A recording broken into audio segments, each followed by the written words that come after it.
Hello everybody, it is Christmas Day here in North Idaho and we are a quarter of the way through wintertime and it seems like it's a full winter already.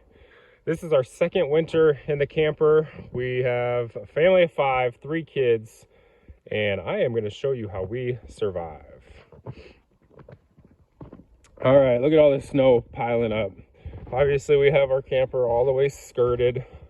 That's the only way to do it. I know some people will use some wood or hay bales, but this is inch thick styrofoam and it's what I've heard as the best to utilize for wintertime as far as keeping the heat in underneath your camper. We are in a 29-foot. We bought some property. We inherited a shed that we utilize, but we are going to be building here shortly. We've been about 15 months in the camper. Let me give you a little walk around here.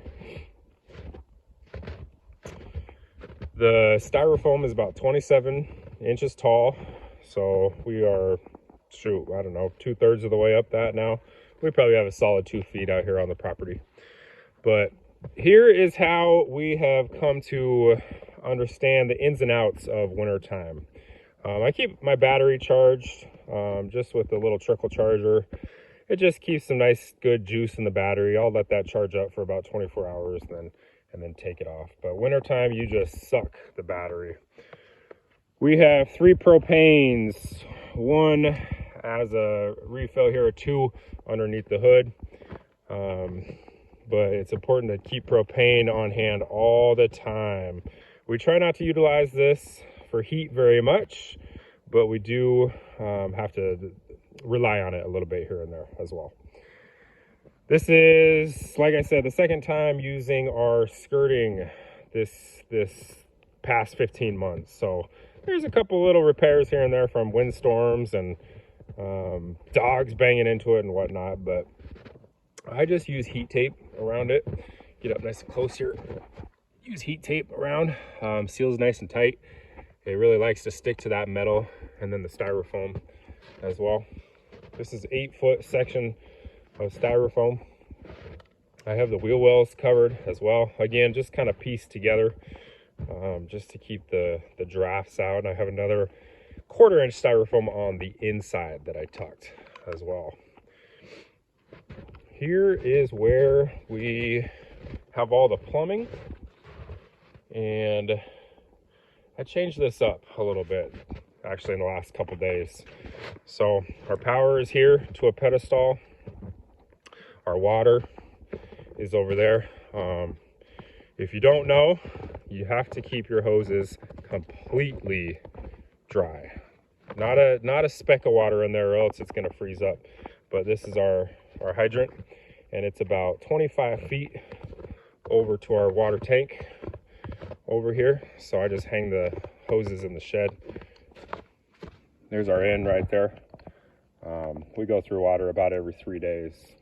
Last year we were too far from a spigot. We're going to be building right in the middle of a property, so it just was too far to run the hose. So we had to hand pump our water in. We had to hand fill 5-gallon buckets at a time.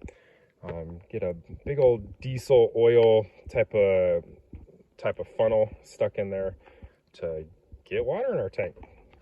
Let me show you on the inside here. So I just have a couple cinder blocks up against a piece of wood, and then a piece of tin. There's my heater tucked away. There's my hose to drain all this good stuff. Again, it's about every 2 or 3 days that we do this.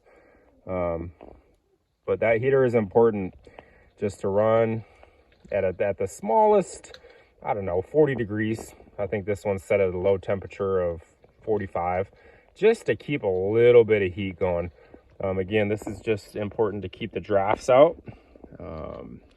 And the camper heat inside seems to hold in a lot of this underneath as well. But our drain to the septic is here, so I don't have to run it more than about 7-8 feet once that hose is elongated. But this is a good little setup. I'm not going to change this again. I kind of found the right the right trick to get things utilized. I'll put these back here, come back, put that other one in a little bit later. But we have extension cords all over this thing. So we have one from the heat underneath. We ran across the back of the bumper here.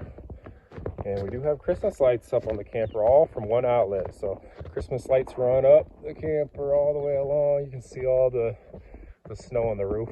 It is important to keep your snow off.